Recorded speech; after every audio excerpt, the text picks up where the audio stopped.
I'm not gonna worry about your level of concern. Yoy and double yoy. We talking about Twitter. Triple yoy. Think of how stupid the average person is, and then realize half of them are stupider than that. Quadruple yoy. You better be willing to do unique things in order to expect unique results. And that's just life. He didn't urinate down his leg, man. That's a great place to begin. You guys are funny sometimes. We mock ourselves. There it is. I was looking for all the sounds. It's the return. It's a leap day edition. Leap day, and in unique things require unique results or something like that. I don't know. Close enough. I'm Kyle Kreis. Here with me is Greg Benevent. Hello. And in the Mario seat, our special guest from Comedy... Oh, cut the music. From Comedy Central, Netflix, The Roast of Ric Flair, Earl Shaklee. Thank you, Mario. Yeah, you can get the Mario bump, I guess, right? Because I was in his chair. I don't know. I mean, I sat next to him once on a flight first class, and he looked like Billy D. Williams, man. Just all white suit, shades on. No shoes, no socks. This guy gets it. Literally. Earl is back. You may remember last year he was here for Steelers March Madness, the 64 greatest moments. And he's back. But this year we've got a new spin. It's no longer March Madness. It's March Sadness. The power of the madness. Oh, yeah. Cross style points out the window. A man needs a little madness. I won't go schizo, will I? Madness. Madness. Guys, it's March. Oh, yeah. Madness. We're always trying to get 8 pounds in a 5-pound bag. This is madness. Oh, yeah. Guys, it's March. I saw what the madness was all about. Fastest Terrier. Oh, yeah. That's right. March Sadness. The 64 saddest moments in Steeler history. But before we can get there, we've got a play-in special. That's right, it's not March yet, it's only Leap Day. So we've got the play-in special. I've got 54 Steeler moments on the board, and we have to determine which 10 are going to move on to the big dance next week. Are we ready for, I don't know, some sad moments in Steelers history? I'm willing to talk about anything football if it's not a mock draft. Or Kenny Pickett. No mock drafts. No Kenny Pickett today. No, maybe we will. Maybe we will. Will he? It may come in some of these. Wow. It's not impossible. Maybe drafting him. Is that the saddest moment? Might be. We've got 10 open spots, and I've broken these down into 5 different categories. Playoff moments that happened in the playoffs. I mean, that's probably going to be the majority of these 10 spots, maybe. Then there's moments that missed the playoffs, playoff missing moments. Then there's injuries. Do injuries belong in this list of sad moments? Because there's a couple that could. Since we're making it up, I think that can work. Well, we'll see. We'll talk about injuries, and then there's just some other miscellaneous moments, like coin flips on Thanksgiving Day. And about Franco Harris playing for Seattle. That's a sad moment. Just that image. That should probably be included in here too, Earl. That's not a bad point. All right. Well, there's many moments. Why don't we start with we're going to try to get through this a little timelier than last year. No, why not? Well, and that's why we're breaking into 2 weeks with the play-in special and then the tournament itself. I'm going to Sting's last match on Sunday, as long as we can wrap it up by then. We have a chance. Let's start with moments that happened in the playoffs. Okay. Because some of these, I was just like, I don't know if they're sad enough or mad, make you mad enough to make it into the March Madness. Mm-hmm. I want to start back all the way in '72, the AFC Championship game. Larry Zonka scores a touchdown in the second quarter. It was. It's not the moment I think of when I think of that game, because just before, the moment that made the 64 is the fake punt from just a few plays earlier. It's hard for me to want to include this because, again, after this, they go win, 4 of the next 6 Super Bowls. So it's like I can see in the moment you're thinking, oh, maybe this is it for this young team, but no. It's like a pass to the fullback. It should have been tackled. When I think of this game, I think of the fake punt. And I think about the interceptions in the second half. 72. This was the week after the Immaculate Reception. Immaculate Reception. I mean, any Dwight White reference is maybe the slowest defensive lineman ever in the history of athletics. So you know that weighed on him his whole life. But he did win 4 Super Bowls pretty soon after that. See, that's exactly why I come back to maybe these aren't the saddest moments, since there was a happy ending right around the corner. Let's just get to the 80s. I think there's plenty of that on here too, but not in the playoff section, Earl. That's not where the 80s are. Louis Lips, Abercrombie. His name's on the sheet. Mark Malone. I think there's some Mark Malone moments coming. I looked ahead. Mm-hmm. All right, well, let's stick with the AFC Championship game. The funny thing about this game was that it was in Pittsburgh, even though Miami was undefeated. Back then, they determined the home team before the season. It was like this conference or this division gets the home game this year. This gets it next year. So Pittsburgh was at home against the undefeated Dolphins in the 72 championship presumably game. It was a little bit colder, in mid-December than it would be in South Florida. Let's go to the fourth quarter. I don't know if this moment should make it or not. It was Bradshaw's interception to Mike Kellen, fourth quarter interception. It's almost like the Immaculate Reception on replay from a week ago. It was the breakdown in the pocket. It was the last play. The Steelers had a chance to make the comeback, except this time, instead of it being a Immaculate Reception, it was just an interception, Well, I mean, also in our camera view, I didn't see a Steeler within the shot. So, I mean, that's a little bit different too, maybe. There's 2 other moments that make the 64 from this game. But Steeler Nation, does anyone ever talk about this champion? Everyone talks about the Immaculate Reception. No one ever talks about losing to Miami the week after. It only comes up in the context of them being the one undefeated team. That's crazy, though. I didn't realize that they decided the home field. That just sounds. Now it makes no sense. Adults went along with this, like Pete Rozelle, that's insane. Let's move on to 73. It was the AFC divisional round against Oakland. In the third quarter, we were only down 16-7. This was a blowout most of the game, but Steelers were only down 16-7. But Bradshaw poised to make a comeback, but he threw not just a pick. It's kind of sealed the deal in 73. This was pretty much a blowout, but down 16-7 was about as close as it got here. Okay, so this is the play that put the game out of reach.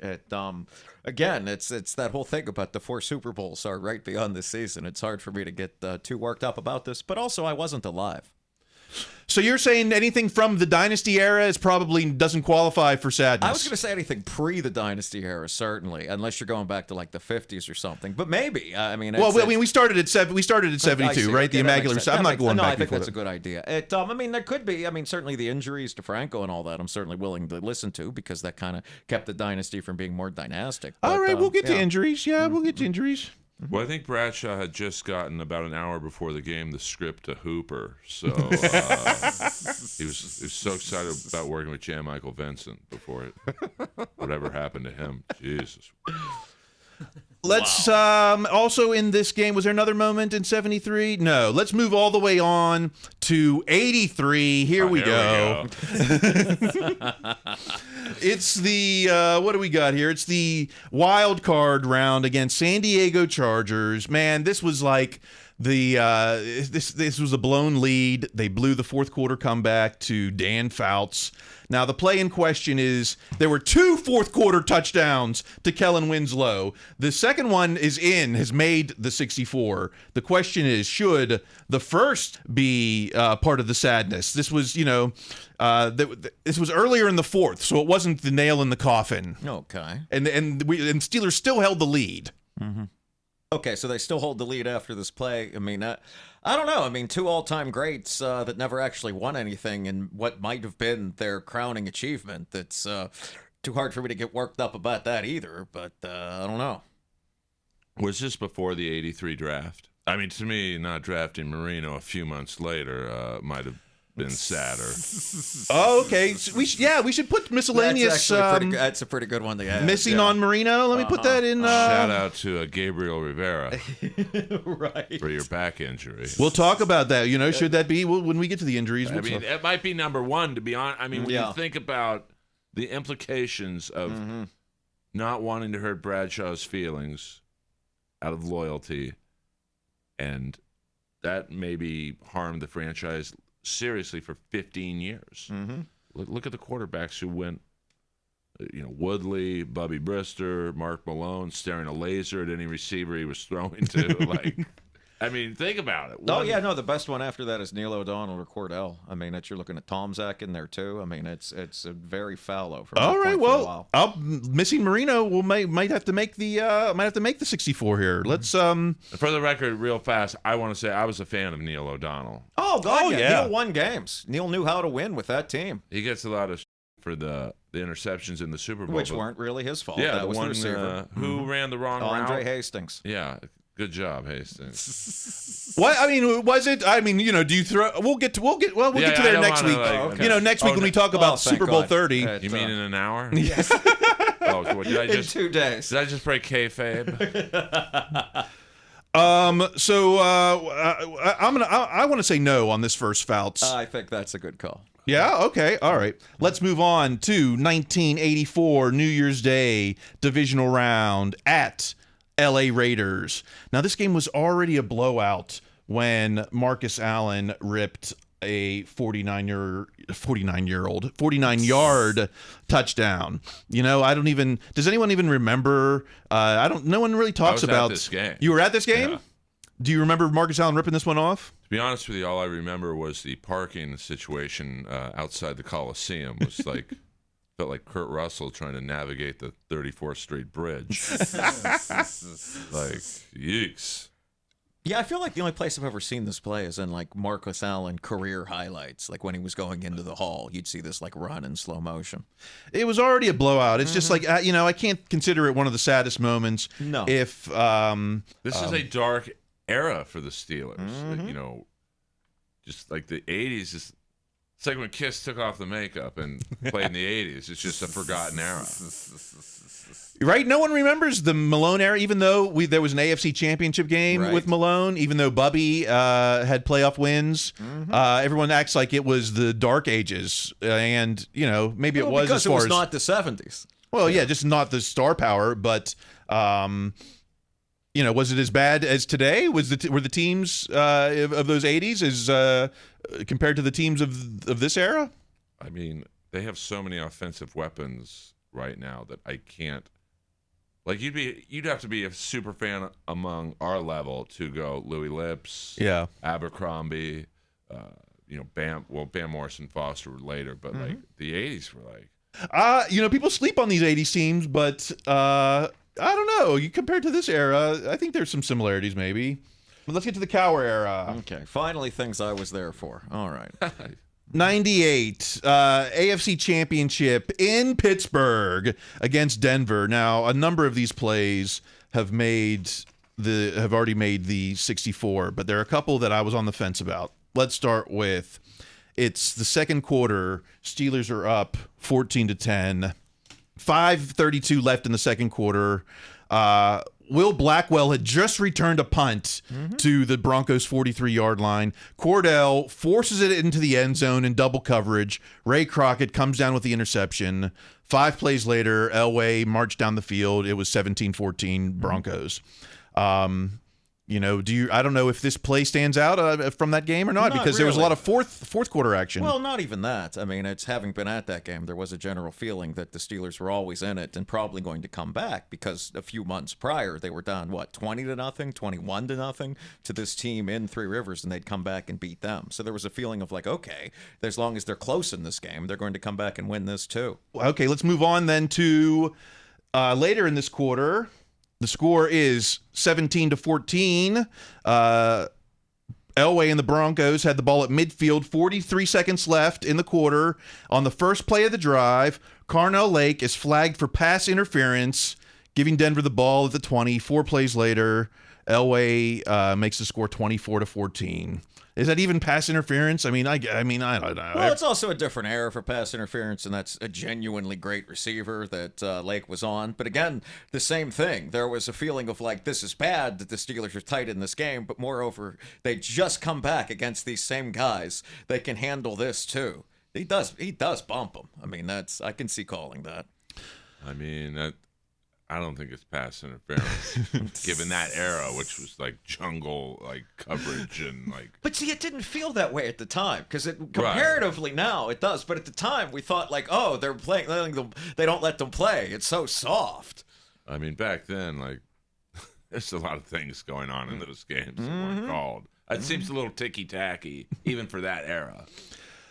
Let's go on to the second half. Now, in the third quarter, Steelers were still trailing 24-14. You say they didn't feel like we're out of it. Right. In fact, Cordell and the bus go down the field on the opening drive, but on 1st and goal from the 5, Cordell's looking for CJ, Charles Johnson. Is this when he goes to when Romanowski gets it, or is that one of the other ones? No, this is Alan Aldridge with the interception. Okay. But as you can see there, it's like triple coverage. He needed to really loft it. And instead, it doesn't even look at anyone else. I mean, there were 3 Broncos there, man. Well, that was a genuinely great defense. I mean, people kind of forget that. That's what Elway never had in the 80s. But I think you brought up the point yourself. They were moving the ball. They were moving the ball the whole day. They just bogged down in the end zone. So we can cross this one off the list? Is that I certainly think so. Okay.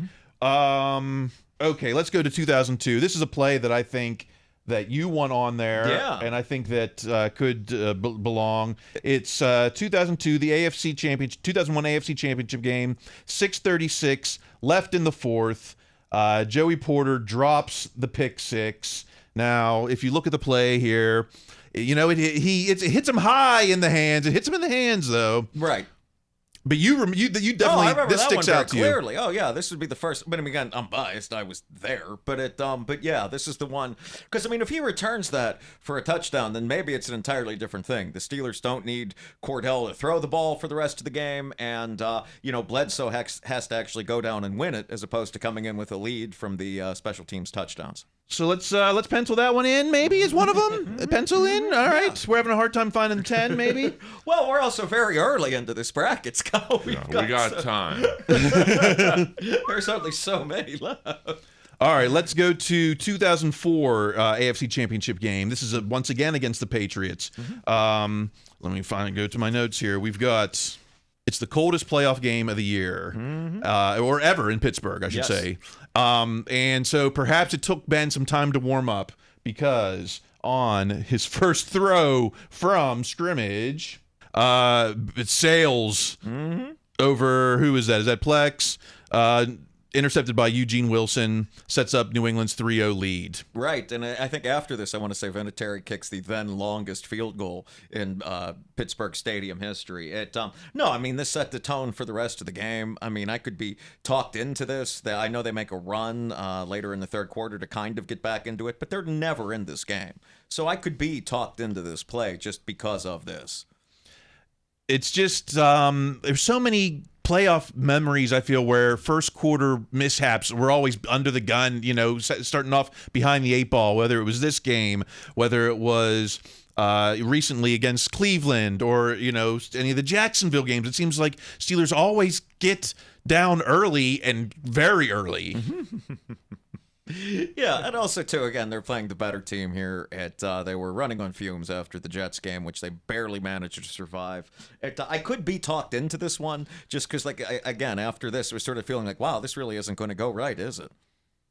All right, that's a maybe. Let's move on to 2008. This is the wild card game against the Jags. It's a pick 6, right? It's the game is tied at 7, and so it's early in the game, and really wasn't the deciding moment in the game. But it's hard to say that a pick 6 shouldn't be considered among the most saddest moments or not. I don't know. What do you feel here? It's it's been seeing ghosts here. You know, just didn't see them. This is Tomlin's first game, and Mathis was an incredible Steeler killer. I mean, he had, 2, 3, 4 pick sixes against the Steelers.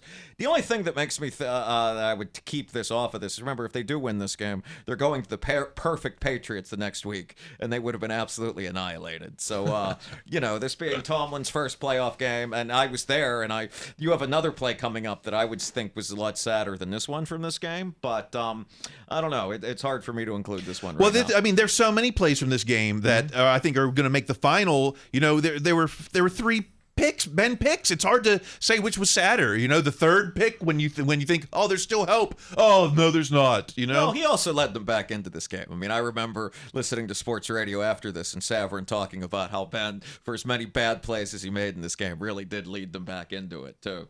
Well, like you said, this might have been a blessing in disguise that they lost, so we didn't get poleaxed by the Patriots the next week. So there's a silver lining. All right, we'll put that in the maybe. Do you see anything on the playoff list that should be included off of this? The only thing I would seriously consider is the Super Bowl 45, 4th and 5 at the 33, Ben's pass going incomplete, just because that's where, there is not enough magic for this right now. Ben does not become one of the all-time winners with a second all-time drive. The Kieran Fox holding penalty was too much, and here it just doesn't work. Right. There was still, even with 50 seconds left, there was still some hope that there might be a final drive here. I could see that getting in there, yes, just because of that. Or the handing off the ball to Mendenhall, which is a reminder we drafted him. Oh yeah, we'll get to that. Hard that year, but man, that play is going to follow him forever. Believe me, that might be a very highly seeded play in the final. Might be. All right. Well, let's get to, why don't we take this commercial break? We're going to get to the second half of the first show. We're getting there. Second half of the first show? We're getting there. Holy, this is out of control. Unique things. No one else is doing this. Oh, I guarantee you that. If we leave here today with one thought, is like no one else is doing this. We'll get to the playoff missing moments. We'll talk some injuries. It seems like you guys like injuries. Want to include some, and then some miscellaneous posterizing moments. Miscellaneous. Holy. The maybe list. Lovitz is going to be open again before we finish. It's Steelers March sadness. Can you handle this much sadness? No. At Levin Furniture, we believe that Kenny deserves one last chance at quarterback. That's why we've launched our Last Chance sales event. One last chance to get the deal of a lifetime. 65% off doorbusters, a triple sales tax discount, and no interest for 72 months or whenever Kenny gets benched. And the first 50 customers will have a shot at our giveaway. Match the key with the unlock car door, and you could drive away with Kenny's car. It's our last chance sales event only at Levin's. Wow. All right. It's the second half. Steelers March Sadness play-in special. We talked about the playoff moments from the playoffs, but there's some moments that weren't playoff, but I still think are worthy of being included in the saddest moments in Steeler history. Let's talk about the playoff missing moments. There's, the moments that we could have made the playoffs, but we blew it in the last moment. We could talk about 2009. There were 3 weeks. It was, if you thought 2023 season was low point between the Colts, Cards, and Patriots, 2009 was similar, where Steelers lost to Kansas City in overtime, then the Baltimore in overtime, and then to Brad Gronkowski and the Raiders in a fourth quarter comeback. And I'd like to say that Bruce Gronkowski moment should be included in the 64. I can agree with that. Yeah, the Gronkowski play, he loses. It's in Pittsburgh. Gronkowski is the backup for that Raiders team. I want to say that was part of like those years where the Steelers had no corners whatsoever, and Gronkowski really managed to exploit that, from what I remember about this game. The drive was just as sad as the game-winning play that he drove down, the length of the field. 29 there. Who would that have been? Cody Sensabaugh? I wonder if this is even before that, but maybe I mean, there's just a lot of just rough dudes that they had in that corner and that secondary for a long time, and obviously the pass rush was pretty bad too. If you can't get to the second or third string quarterback of the Raiders when you absolutely have to do it. Ryan Mundy. Ryan Mundy. That's right. West Virginia's own.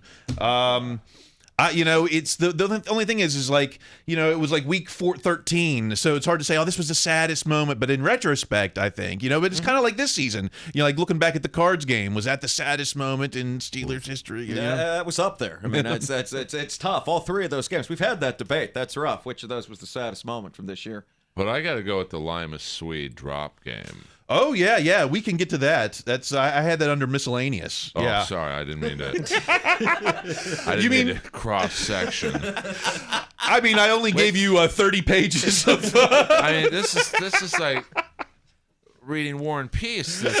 I mean, I don't even know what page I'm on, but like that's just another, like the Mendenhall play, a reminder of. And I still don't know why he wasn't a good receiver. Like, the guy had every single tool you would want. Oh, that's what they all said. Mm-hmm. On paper. Yep. Like, he's Randy Moss. Like, he's big, he's fast, he's smart, he works hard. Good hands, came from a pro program, basically, and it's just... Then it just never came together. I want to talk about 2018. I feel like there was a string of, there was like 5 games. Basically, all of hell-raising season was... moments that cost us the playoffs. I don't know is there anything in here? I'm looking at. I like what you highlighted. I agree with the Juju fumble against the Saints. The Saints game. I agree with that 100%. The Saints game was just a mess in itself. There were the 2 pass interference plays on Joe Hayden that were wacky. Mm-hmm. But something else weird happened in that game. A fake punt. Remember Rosie Nix called for the first down when he didn't have it. Yeah. And the Saints were like a Super Bowl contender at the time too. But it came down to the end of that game with the Juju fumble, and it felt like it felt like he fumbled the season away. Well, he did, because they weren't in control of their own destiny after that. And that's part of the reason why I think they didn't re-sign Juju, is he had a tendency to fumble in big moments. So I absolutely think that should be in one of these in the bracket there. Yeah, one of the categories. Then the maybes and the possiblies. What about, remember in November of that season against Denver, we had Ben with the red zone interception that kind of sowed the seeds to the AB breakup. Yeah. I don't know if you want to remember, because Ben went to the media afterwards and was like, Ben went on his radio show and basically called out AB on that. Yeah. That's not a bad point either. I don't know. I mean, like it was a disappointing moment, but it's hard to think it's sadness just because like this big deal, but this small thing drove AB that nuts. Like, I don't know if that's, I feel like that was going to happen regardless anyway, maybe. Yeah, we all take a cryo chamber session with no socks on. I kind of feel AB quitting on the team is one of the saddest moments in itself. Yeah, that's the game after this one, right? That home game against the Bengals. Yeah, after the Saints I put that under the miscellaneous moments. Maybe we'll get to that in a moment. Now, what about Duck? Should we just briefly talk about Duck? Should he qualify for a saddest moment? We kind of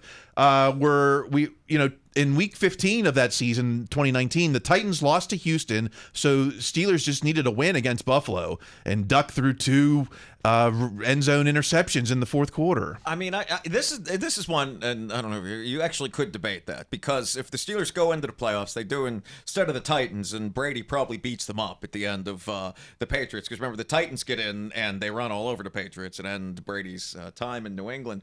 But I don't know, that Buffalo team at the time, we thought like, they're okay. Well, they were actually really good. I mean, that was the beginning of Josh Allen and the whole Sean McDermott thing, and that was sort of the end of the Duck thing. So it depends on how you're defining this. It was very disappointing at the time. In retrospect, it's one maybe you can live with that.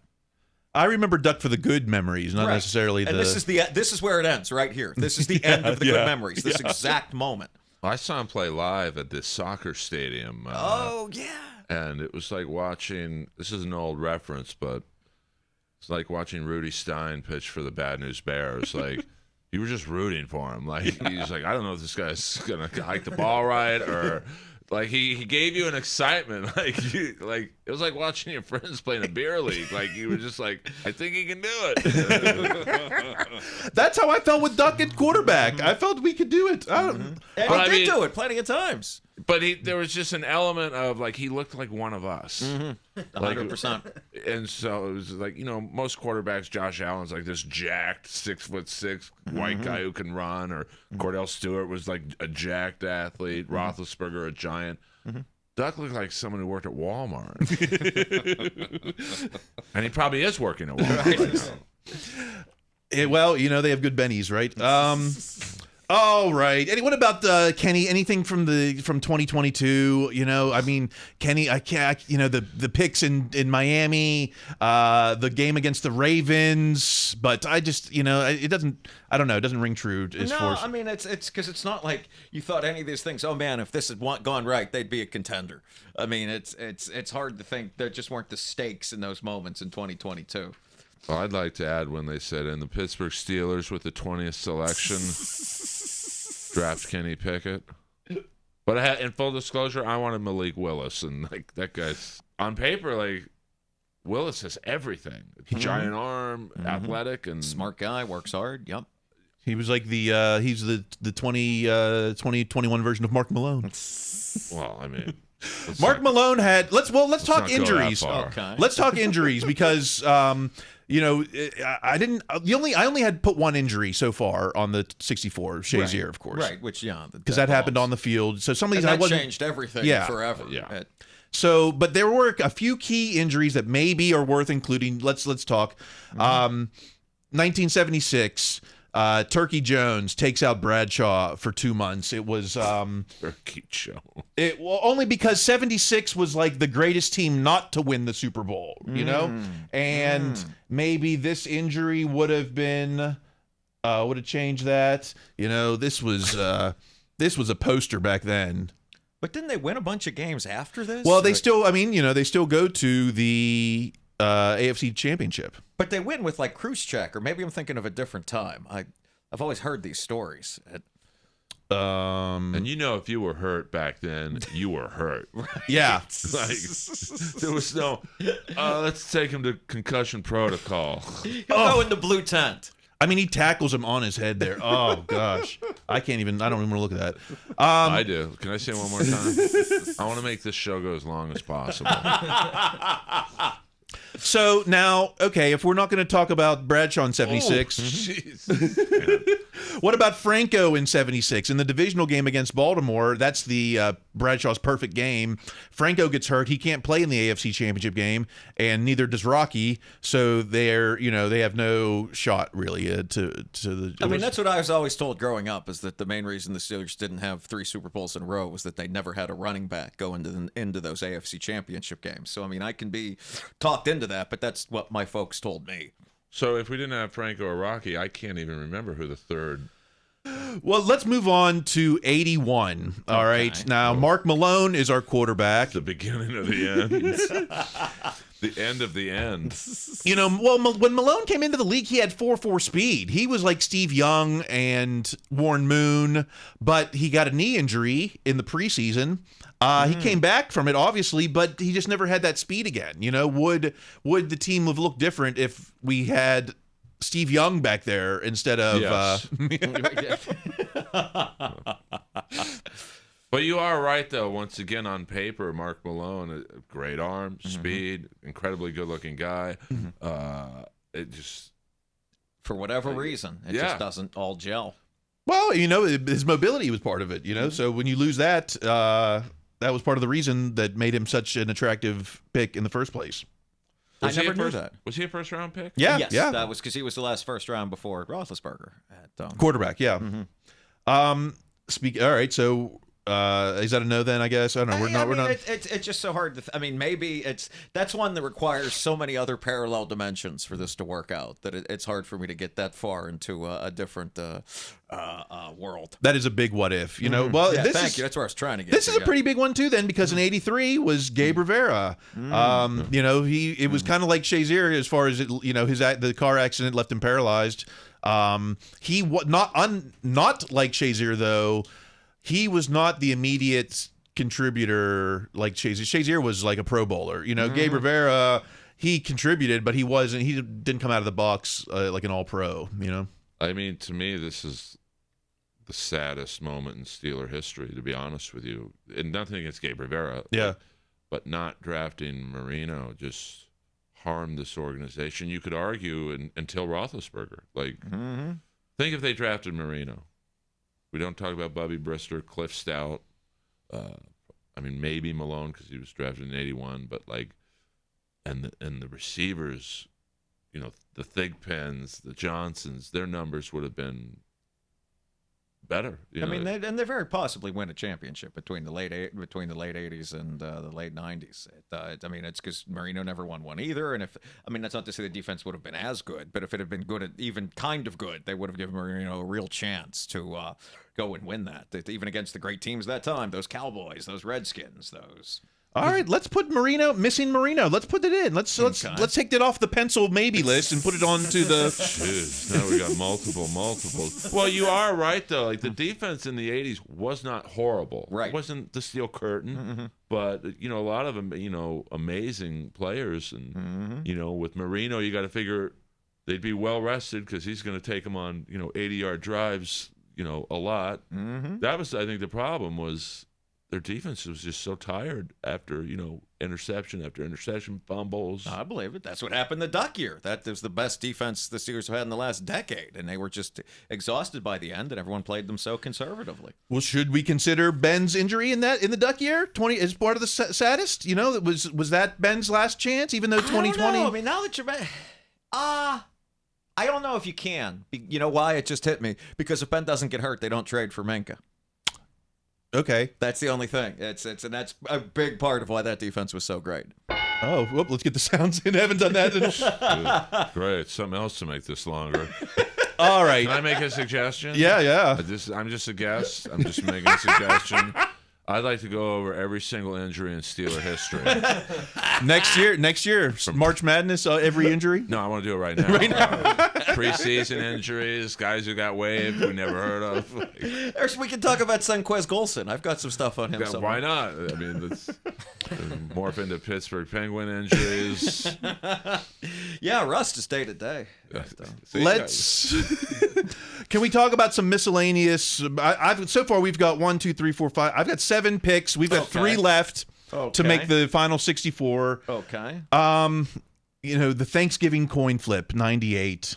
Is that the saddest moment? It's an iconic moment. With after that, the Steelers go on a 5-game losing streak and miss the playoffs in 98. I could see putting it in just because of the 5-game losing streak. Like the fact that it's something that's so small and so seemingly meaningless is a big part of what derailed them. I could absolutely see that as making part of the top 10 there. Do we have that on tape? The coin flip? I would like to read it. Sure. If you remember, it was overtime, and who was the ref? I got the ref's name here. He's dead now. I know. Phil Luckett. He asked Jerome Bettis to make the call. Bettis calls heads, but Luckett heard tails. Does Bettis call heads? Has it been? Yeah, there's been enough people that have said both sides of this, but Bettis is pretty adamant he's always called heads, and also the way he reacts in this afterwards, if I remember correctly, kind of shows that he thought it was done wrong. Just why did we choose the coin toss before we tossed it back then? Yeah, you can see Carnell Lake is telling him. The way that Bettis immediately reacts and the way that no one ever has at a coin toss in any football game you've seen kind of gives away what's going on here. The Lima Swede drop is on this list. You want to include that, right? I do, because it's what if he catches it? Well, they win the game. They win the game. That's the thing. That's the reason I've always been. It's a sad moment. It's the end of Limas's career, and I remember being on. I want to say I was on Twitter somewhere at the time, and everyone made the same comment of just keep laying there, don't get up, because he's actually hurt by this play, if I remember correctly. Did it hurt his pride, or was he hurt? No, he says he's injured because we see he just. Yeah, see, and then he kind of feigns injury here after this. A lot of players are defined. Look at Mendenhall, still in many ways defined by that Super Bowl fumble, and he had more than just one. And O'Donnell, yeah, two Same picks, thing. Whether they were his fault or not, arguably. So what do we want to say, in or not in? Because we're running out of spots. What list does this one go on there? I mean, it'd be in or out. Is the I'm kind of inclined to say out just because we did go on to win the game. If they lose the game, this is like a top seed. Like if they lose that game after he makes that play, this is like something we've talked about for like over a decade. I mean, I'd like it in just to prolong the show. What about another maybe? I'll start. Let's get another list too. How about Jesse caught it, 2017? Yeah, I'll put it in just because they go to lose the game against the Jaguars. If they win this game, they're probably the #1 seed, and they get that not very good Titans team with Mariota. So I'll say yes on this.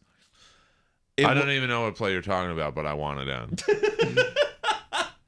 So the Steelers were fighting for home field advantage, and in what looked like an obvious touchdown, the ref said Jesse James did not catch it. The ball, he did not complete the catch in the end zone. And then, obviously Steelers did not get home field advantage that season. They got a bye, and they got that game at home against Jacksonville, but they were the 2 seed.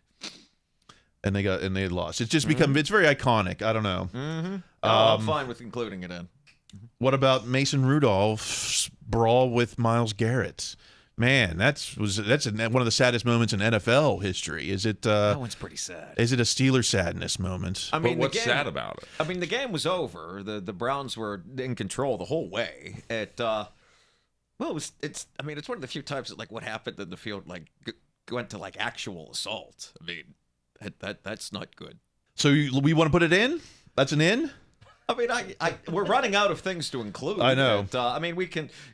But I still don't understand what's sad. For once, I'm being serious. Okay. So the first time at the 3-hour mark, I think it's. I don't think it's sad. It's sad that I see that it occurred, but not sad in terms of Steelers' outcome, is what you're saying. Yeah, that's not a bad point. It's sad if Rudolph.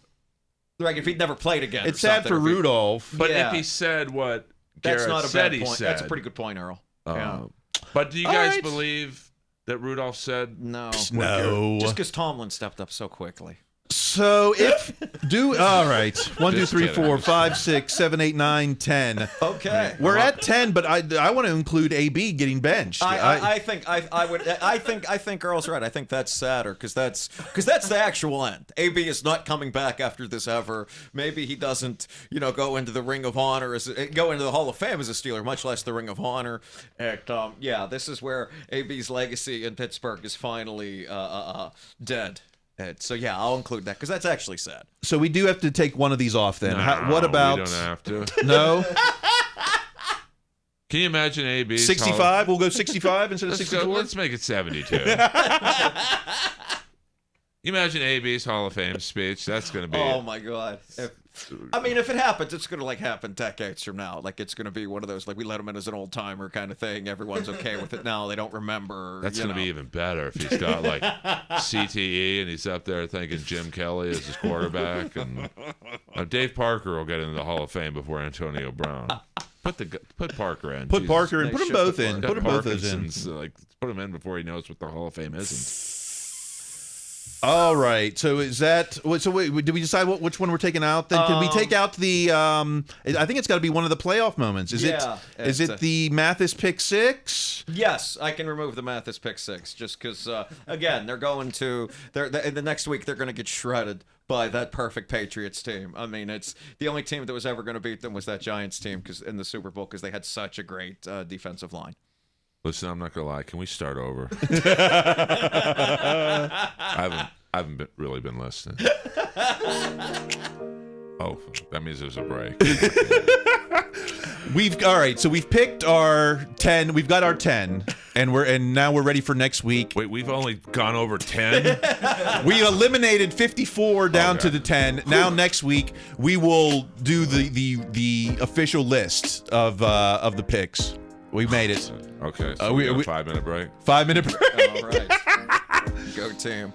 You guys did it. We did it, and I don't know if we did. That's what we've been talking about. Something like that. It's been a word jumble, maybe. All right. So next week, the official 64, and then your votes will determine who picks them. All right. It's we'll see you next week. R.I.P. Virgil. Rip Virgil. Western PA native. Shout out to the WWE for looking after your own. Earl, where can we find you on social media or your pod? I'll tell you where you can't find me. It's in the studio again. I'm just Earl Shaklee everywhere.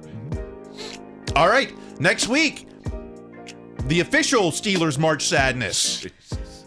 We'll see you then. Until next week, keep listening to your coach. Be their best selves. That's going to be required. Stay in school.